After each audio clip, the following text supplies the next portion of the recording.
Good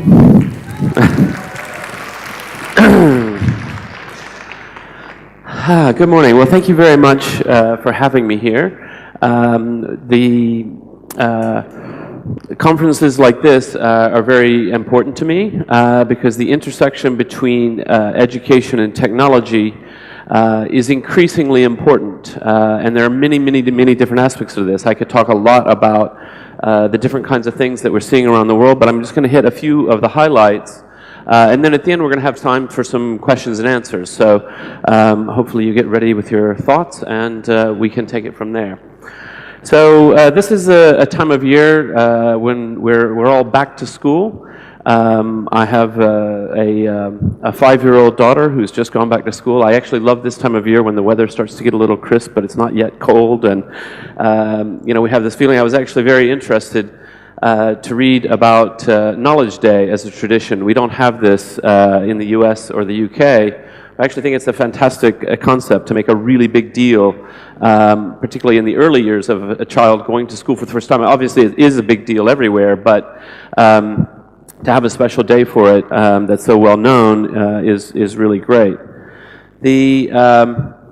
So the fundamental concept of Wikipedia, the original vision statement for Wikipedia, is for all of us to imagine a world in which every single person on the planet is given free access to the sum of all human knowledge. And that's what we're doing at Wikipedia and with all of our associated projects. And we're in languages, and I'll give you some details in a minute. We're in as many languages as we possibly can be. And that's always been very near and dear to our hearts, is that we are not a US project, we are not a European project, we are a global project where everyone in the planet is participating. So this cuts across political boundaries, it cuts across cultural boundaries.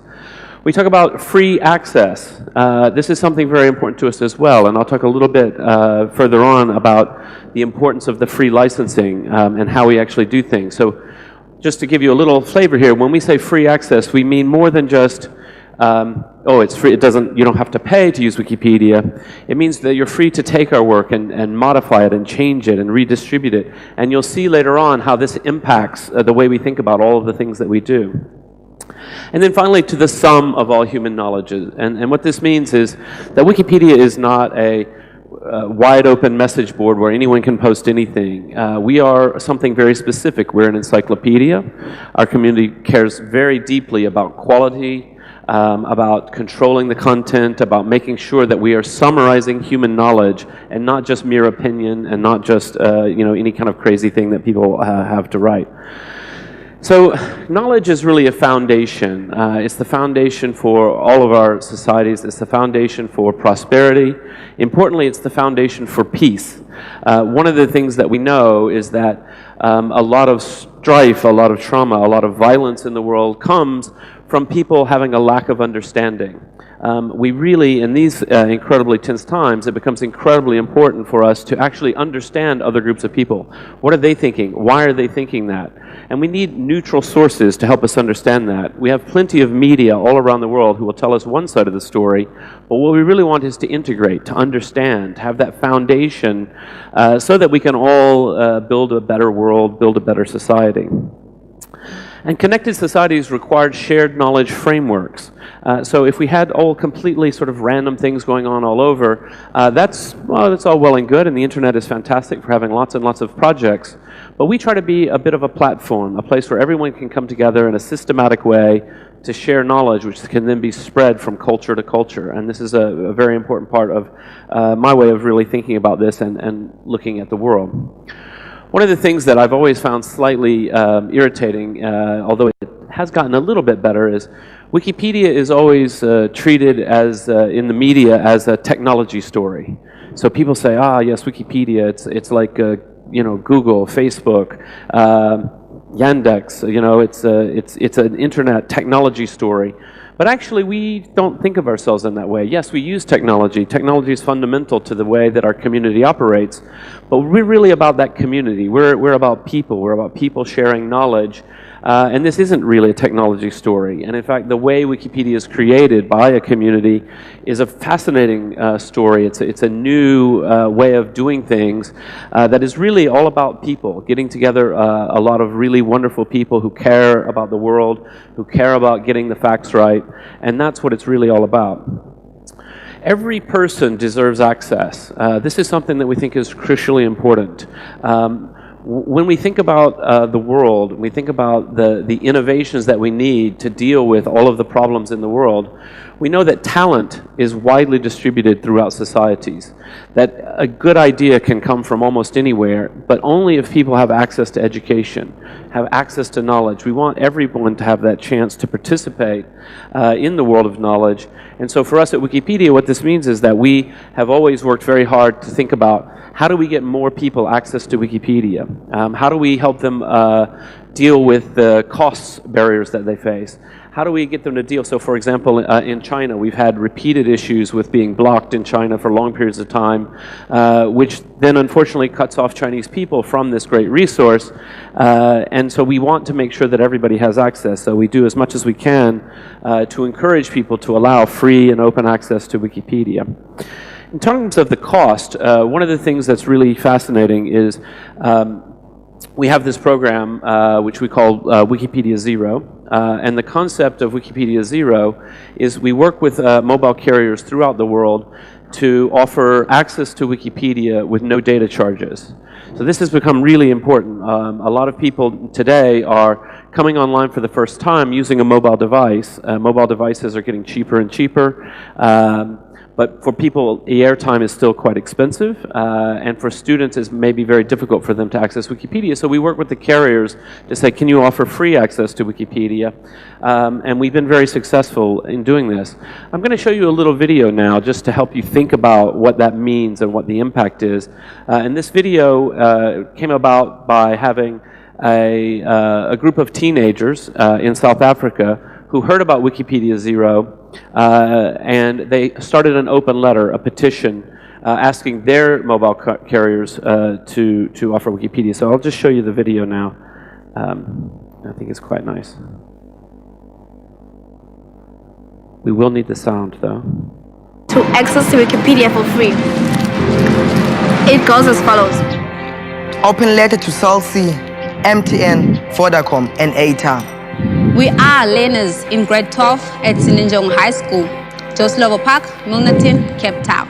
We recently heard that in some other African countries like Kenya and Uganda, Cell phone providers are offering their customers free access to Wikipedia. We think this is a wonderful idea and would really like to encourage you also to make the same offer here in South Africa. Our school does not have a library. 90% of us have cell phones, but it is expensive for us to buy airtime. So if we could get free access to Wikipedia, It will make a huge difference to us. Normally, when we do research, Wikipedia is one of the best sites, and there is information on just about every topic.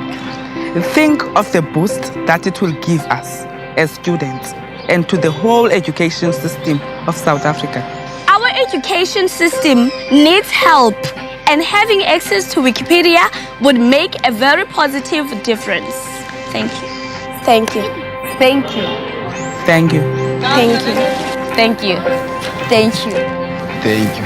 thank you, thank you. English. Thank you. Thank you. Hi, this is an open letter to the youth of South Africa and the student of Sinenjongo High School in Cape Town. You recently shared a video asking South Africa's cellular networks to give their customers free access to Wikipedia. We think this is a wonderful idea.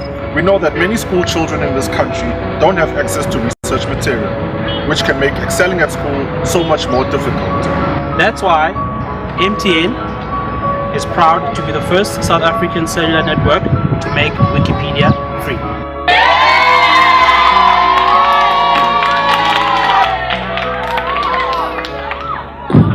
Great. Thank you.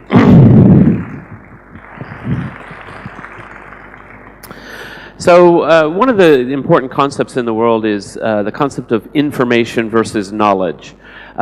Today, we're all completely inundated with information, with data. There's data sets, there's sort of millions and millions of web pages. But what we really like to focus on is the concept of knowledge, which is really about having a clear and concise understanding of something. But also, to get to knowledge from information, you also need some guidance. You need the help of education. You need the help of a clear encyclopedia entry that gives you the basics. And this is really what our community has always been about. You know, Wikipedia is, as I mentioned earlier, we're a completely global project.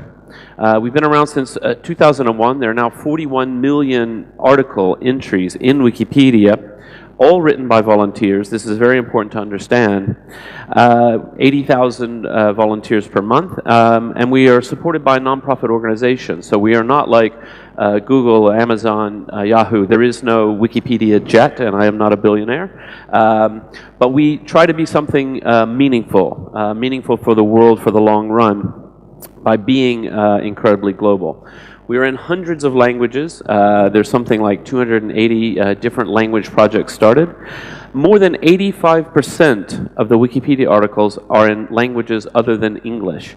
So a lot of people think, oh yes, English Wikipedia and then some other smaller ones, but no, it's the bulk of the work is not in English in the first place. And each language version is unique. They're very, very similar because the principles of Wikipedia, the principles are really universal human principles of quality information. So we want reliable sources, we want clear writing, we want to be neutral in our tone, we don't want to be yet another part of just random internet debates. We try to be factual. But even so, the content is written locally by people who speak the local language. And they do look at the other language versions. There is some translation and information is communicated from one to the other, but they're always taking into account the needs of the local audience. So you can't always assume background knowledge. So if you go into English Wikipedia and you start reading something about the history of India, you may get a little more explanation than you would in an Indian language version where people can assume a certain level of knowledge. Russian Wikipedia was one of the first of the non-English Wikipedias, and I'll talk more about Russian Wikipedia later. And it's important to understand that we're not just Wikipedia. So I talk a lot about Wikipedia, Wikipedia this. That's really a shorthand for a much broader set of properties. So we are Wikipedia, Wikibooks, Wikiversity, Wikinews, Wiktionary, Wikisource, Wikimedia Commons, all of these things that are going on in our community in these side projects, all of which in various ways support the work of Wikipedia, but they also support their own flourishing, healthy communities who are really focused on a particular aspect of knowledge, and that's very important. We are a powerful social movement. This is, I love this photo. This is a photo from our conference this year in Italy. So every year we have a conference. We do it in a different city every year. I hope someday we'll come here to Moscow. I think it would be a fantastic place to have the conference. And what we do is we bring together volunteers from all over the world, from many, many different languages. We normally have 60, 70 different countries represented. And what happens is some of the most active volunteers and some of the most passionate people, they all come together and they share the best practices. They share things they've learned. They say, oh, well, we're having this problem in, you know, Bulgarian Wikipedia. Ah, well, here's what we did when we had this problem. And they learn from each other. And that kind of sharing and collaboration and really thinking about what are the kinds of projects that we can do together to further Wikipedia for everyone is really a big part of what we do. So what have we learned from Wikipedia? Obviously, we've learned a lot just by reading Wikipedia, but in terms of the principles, one of the things we know is that knowledge is collaboratively developed. The old model of the encyclopedia would be to go and find a handful of experts who would write the entries, and then they would be reviewed by one or two more experts, and then you publish it.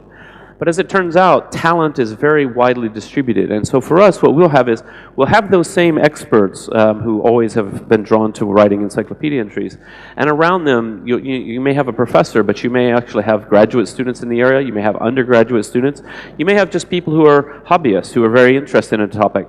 You have people who may not be the world expert on a particular aspect of biology, but who are also instead very good writers who can take a very academic text and make it accessible. all these collaborations of people of different kinds of talent actually leads to a lot of growth, as you can imagine. Knowledge grows when it's free. Free as in libre, freely licensed is what we're talking about. And the role of free licenses is actually very, very important. So I'm going to pause here for a second to talk about this because it's one of the most important things. If you understand this about Wikipedia and the Wikipedia community, you'll understand a lot. So everything in Wikipedia is freely licensed. So all of the work that people are doing, and let's say you're teaching a class of 12-year-olds, and you may say, this Wikipedia entry is very good, but actually it's a little bit too technical for this grade. And so you can just take it, make a few edits and say, well, we're going to remove some of the more technical material, we'll get to the basics, we'll add some clarifying comments, and then distribute it. And that's completely fine. You don't have to ask permission. You can do this. So all these kinds of projects go on all the time because the work is all freely licensed. Another thing that we've learned is that knowledge requires reliable sources.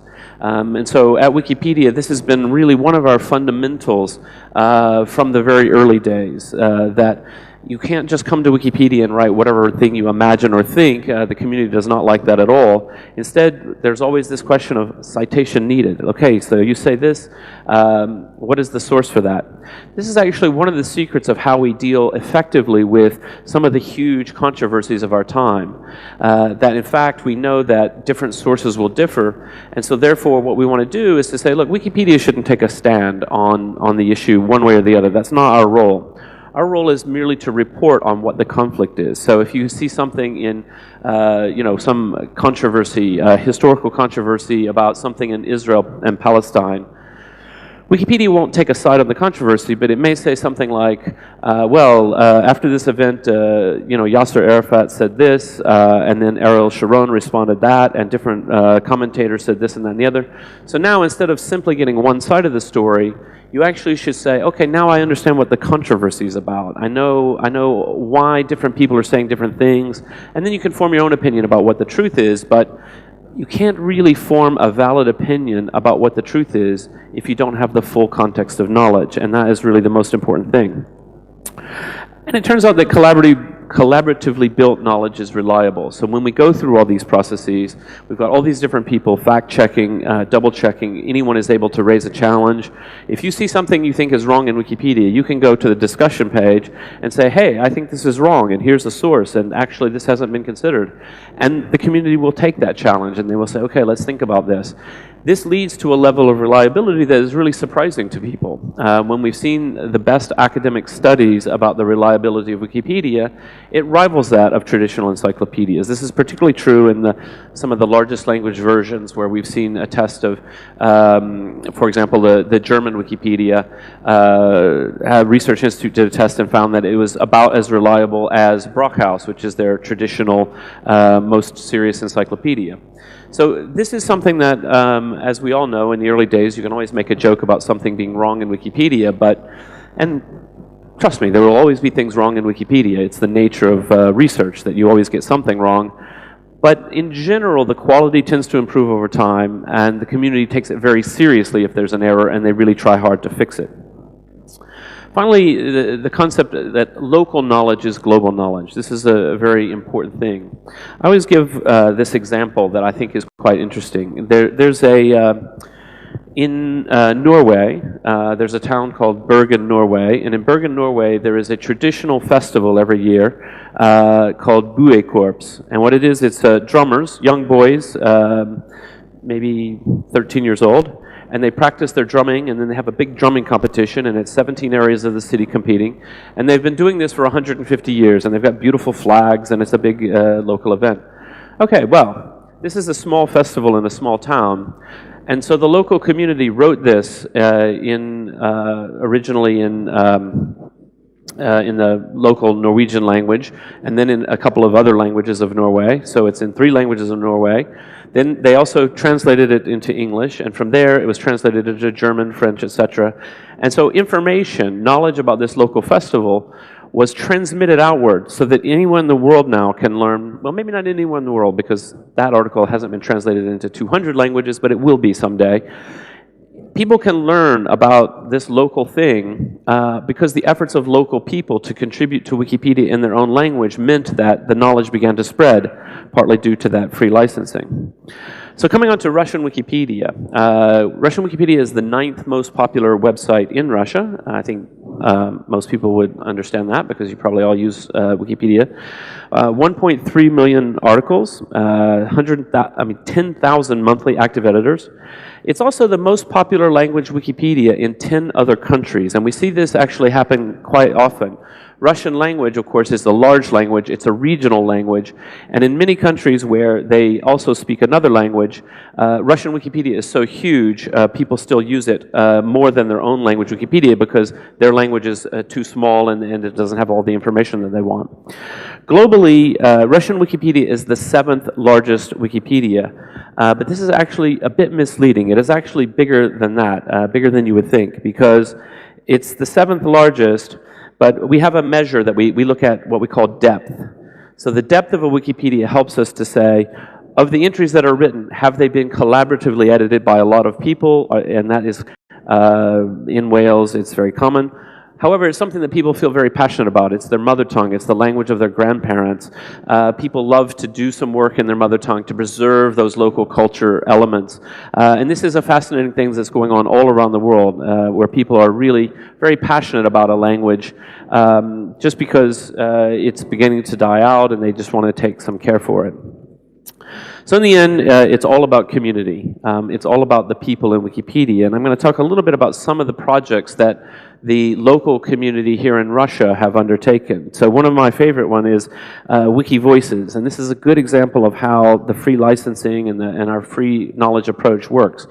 So the idea here is we're working with partners in radio, academia, archiving, to create an accessible audio archive of important voices. And then these are further used in Wikipedia biography articles.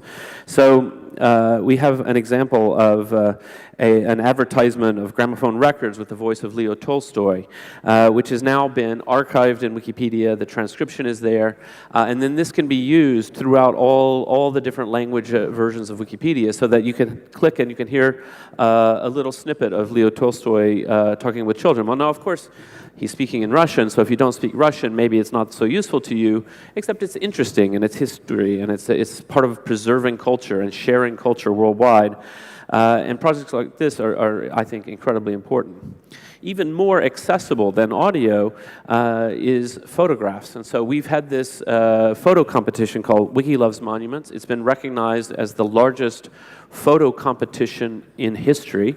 And basically the concept here is that we just have it's a very simple photo contest. We say, we're going to take pictures of monuments and we're going to do it through a process and we're going to find the best ones and award prizes. And the prizes are mainly just, you know, an award. You don't actually get money or anything. And there's been an enormous outpouring from people who contribute this. They contribute this because they really love their local area. They love the local monuments, local history. They want to document it. They want to share it. And of course, photos are very easy to share worldwide. I actually, you know, you see these two scenes. These two scenes will show up in Wikipedia languages everywhere. And so then people anywhere in the world who say, oh, I'm interested in the history of Russia, they can have a much nicer experience as they're able to see photos of important things. Wiki Loves Earth, similarly, so it doesn't have to be monuments and history, it can actually be natural beauty and sort of showing people what is it like in different places. You know, this photo is a spectacular thing that would give you the sense and the feel of a place that you might not understand if you just read a very dry encyclopedia entry. So the Russian Wikipedia has been very successful, received the Premia Runeta 7 times. I almost think they should probably be banned from competing anymore because it's not fair, they keep winning. But this is something that we are being recognized. We're being recognized worldwide. We've received several major awards. Awards in Spain and other places, where people are coming to recognize that, hey, this is actually a community that is trying to do something really fundamental for the world that's very different from the way we normally think about the .com world and all of that.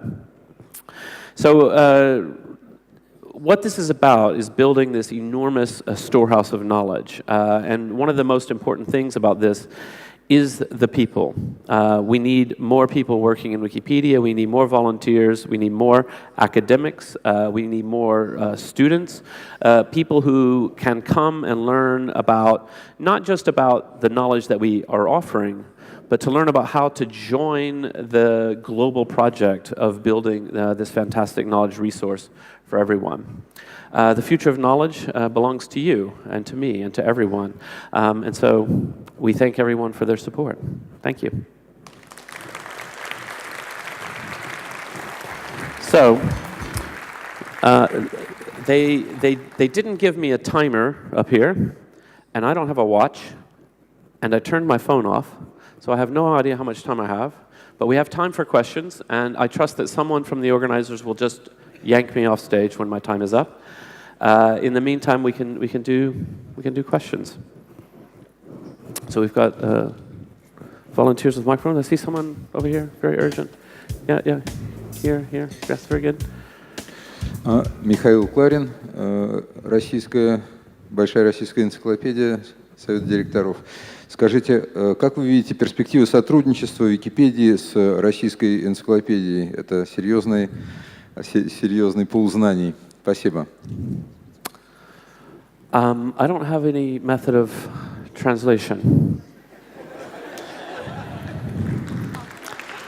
I don't know if there's an earpiece or someone could help me. Okay, so I'm a director of You'll be the best one of the translator, directors of yes. the Great Russian Encyclopedia Board, and my question is, what do you see as prospects for cooperation or collaboration, maybe, with the Great Russian Encyclopedia, which is a fundamental knowledge-based, as you know? So we are very excited about collaborations with as many cultural institutions, other kinds of knowledge projects as possible. One of the things that we know, oh, wonderful, thank you. One of the things that we know is that there are many kinds of potential specialist encyclopedias, for example. That would be one example. An encyclopedia of medicine, for example, where the intended audience might be medical professionals. And so the level of discourse there and the assumptions about the reader would be very different from a general interest encyclopedia. If I'm going to write, if I'm a medical doctor and I'm writing for other medical doctors, just as an example, then I can assume they know lots of things, whereas if I'm writing for the general public, I have to explain a little bit more. So that's one type of example. Second type of example, because all of our work is freely licensed, we think that we could be a valuable resource for other knowledge projects. So if, for example, you're doing some sort of an encyclopedic project and you need photos, you think, oh, wow, it's going to be a big expense. We have to go license the photos. No, you don't have to license them. Just come and take them from us. We're very happy to share them with everybody. So our approach is very, very open and embracing. We want, I would like to see a bloom of knowledge projects of all kind that are open to the public, that are sharing, that may take different angles. And so this kind of collaboration is something that we find very welcome. And one of the ways that we facilitate this is all around the world we have local nonprofit organizations. So we have Wikimedia Russia, which we've got, it's a small nonprofit organization based here in Russia. They do all their fundraising locally in Russia. They're all Russian volunteers. And they're always looking for partnerships and ways that they can help people. And they're very good to work with in terms of how to understand the Wikipedia community and so forth. Okay. Over here, yeah. First of all, thank you very much for your enormous work. Thank you. I have two questions, actually. First, what are the principles of preserving quality when you started scaling the project in different countries? And the second, how do you involve and maybe promote volunteers? How to involve? Volunteers. Volunteers, okay. So yeah, the principles of quality of Wikipedia are very old-fashioned in a way. We believe in quality writing. We believe in neutrality. So Wikipedia shouldn't be, a one-sided explanation. It should try and embrace all points of view and explain them to people. We care a lot about reliable sources. So we're always looking for sources from reputable newspapers, magazines, academic sources, etc., because we want to back up what we say with something that is more authoritative. We're all about helping people enter the world of knowledge, not to replace those old sources, but to rely upon them. In terms of how do we engage volunteers, well, most of it actually goes on the website, so you can come on the website and just pitch in and start editing, and there's a lot of places where you can go and talk to the community and talk about projects. Sometimes it can be a little confusing to get involved because there's so much going on and it's not really clear where to have an entry point. And in that case, this is one of the areas where the local chapters have become very important in terms of hosting events at universities, hosting other kinds of events at libraries and so forth, sort of invitations to participate in Wikipedia. We call it an edit-a-thon or something like this, where we get people together and we teach them, here's how you edit Wikipedia. And then you can get to know some people because, as I say, it is all about community. It's all about making friends and finding people who have shared similar interests. So we try to do a lot of outreach to people. Personally, I think we should do more of that. I think we could do better, but we try. Okay?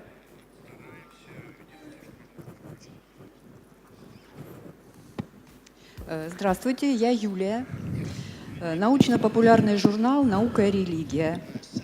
Я эксперт по психологии творчества, и мне интересно такой вопрос задать вам. Энциклопедии существовали до вашего проекта, вики-технологии, интернет, сайты, все элементы существовали до того, когда родился ваш проект.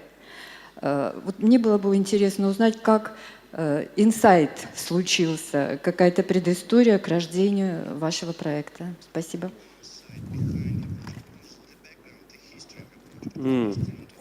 Yes. Yes, wonderful question. Yes.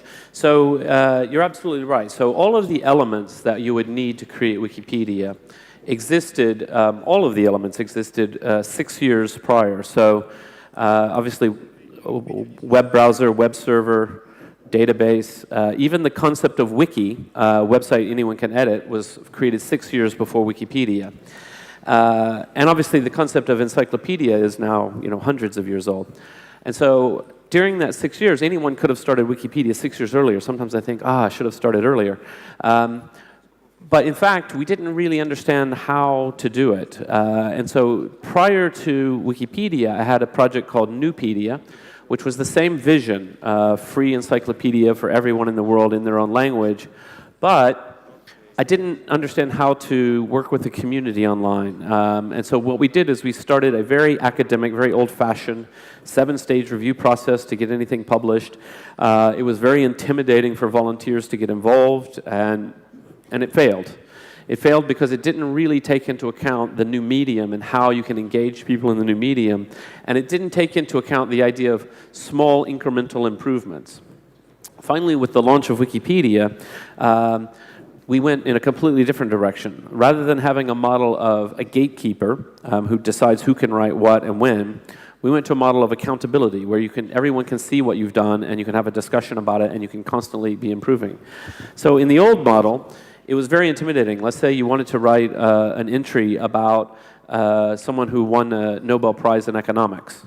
So you think, oh gosh, I need to be an expert in economics. I need to, I need to study all this. I need to do a lot of background research. It's going to take me weeks, and then finally I'll have an article, and then people will criticize it. And instead, under the new model, you can just say, Robert Merton won the Nobel Prize in economics, and you hit save. Okay, that's not a very good encyclopedia article.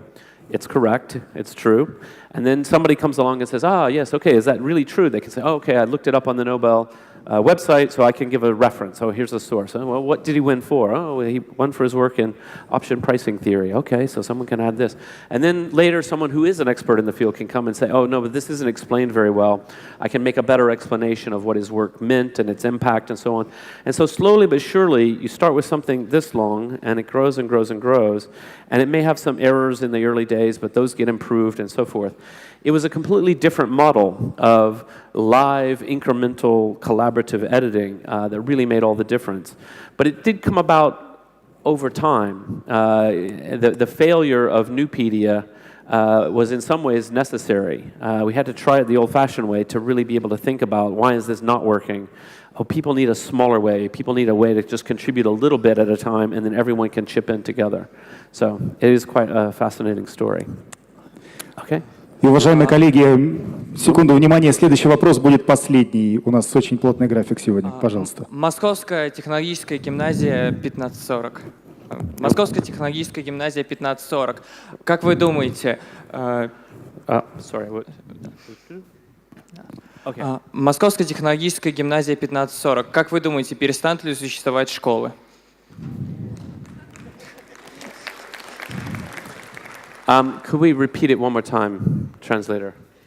I'm very bad with these things. I pushed the button. What about schools in the future? Yes, okay. What about schools in the future? Great. And I have this set now, so I probably won't mess it up. Yeah, so schools in the future, this is a fascinating thing. So one of the things that I think is very interesting in terms of what is going on in education is that the amount of traditional education all around the world relatively stable. So you may have in many countries slightly uptrend in the number of people attending university, slight uptrend in literacy rates, slight uptrend in graduating from high school, secondary school, maybe slightly down in some places. Like, it's not a fundamental shift going on. But what has changed in a very fundamental way is the amount of informal education. As people who are no longer in traditional schooling, are out in the world on the job, and they decide to learn something, and they use the internet to go in very, very deep. So people learn all kinds of things. They get interested in World War II history, and they read, and there's so much resources available. They get interested in a new development in technology.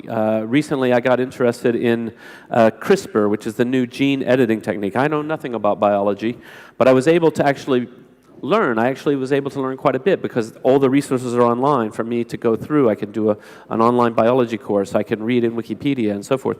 So informal education has exploded. So what does this mean for the future of schools? I think what it means is that schools should be very focused on making sure that people have the tools and capacities to do that lifelong learning. Lifelong learning has always been a wonderful ideal that everyone should go on and learn, but now people really are doing it. And this is something that we really need to focus on in education, is to make sure that when someone is 18 years old, that they already have a decent grounding, that they can learn more. So this is all about, learning how to do research, learning how to learn, learning how to judge the quality of information. This is very important in a world where we have so many competing sources of information of various levels of quality, of various kind of problems. Having the understanding of being more judgmental, more critical, more able to synthesize, to say, okay, wait, I read this and this sounds plausible. However, here's this other viewpoint that also has some merit, and now I need to think about how do I decide between them, or how do I integrate them. This is what education has always been fundamentally about, but that element of it has become far more important than ever before. So there is an impact on education. But I'm not a person who thinks, that we're going to replace normal schools with massive online courses. I don't think that works. I think that particularly for getting people to this level, which is sort of up through the basic, undergraduate university level, that human element of actually being with someone who tracks your progress, who coaches you, who lifts you, who identifies the error you're making and helps you correct that error, remains of fundamental importance. I haven't seen any ways of replacing that, even while I will say there's certain areas where obviously technology in all of the normal ways can be quite useful at helping people learn faster. So I think, if you're going to learn another language, these days it would be foolish not to rely in part on some digital aids and things like that. They work very well, and that's a part of the whole education process. But if you want to learn to think, if you want to learn to write a persuasive essay, it really is a very interactive process. And yes, some of it can be done online, but with people online, but I think it's more effective to be in person, to actually know a teacher who looks after you and so forth. So that's my view. Джимми Уэйлс, основатель Википедии. Very good. Thank you very much. Thank you.